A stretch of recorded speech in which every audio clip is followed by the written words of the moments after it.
In today's video, I'm going to teach you how to replace a clip in Desktop. If you're editing a project and decide that one shot would work better with a different video or image, CapCut makes that process very simple.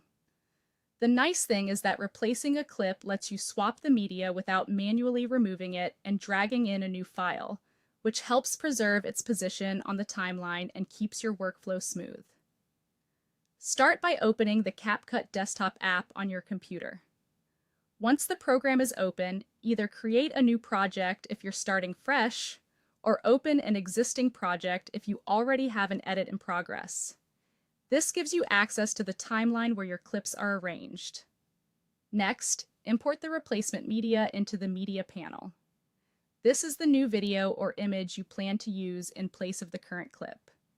It's a good idea to make sure the file is easy to identify before importing, especially if you're working with multiple similar assets.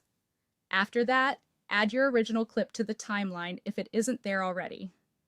If you're working in an existing project, the clip you want to change may already be placed exactly where you need it. Locate that clip on the timeline and click to select it. Make sure the correct clip is highlighted before moving on, since the replacement action will apply only to the selected item. Now right-click the selected clip to open the context menu. In that menu, click Replace Clip.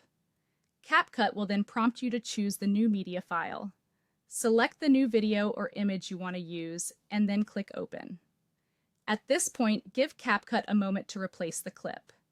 The key benefit here is that the new media should stay in the same position on the timeline as the original clip, which can save a lot of time compared to rebuilding that section manually.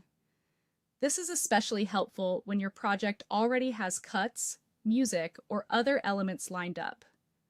Once the replacement is complete, preview the project in the player. Watch the edited section carefully and make sure the new clip appears correctly. You'll want to confirm that it has been successfully replaced and that it fits the timing and visual flow of your edit. And that's it. Replacing a clip in CapCut Desktop is a quick way to update your edit while keeping your timeline organized. If everything looks good in preview, you're ready to keep editing with your updated media.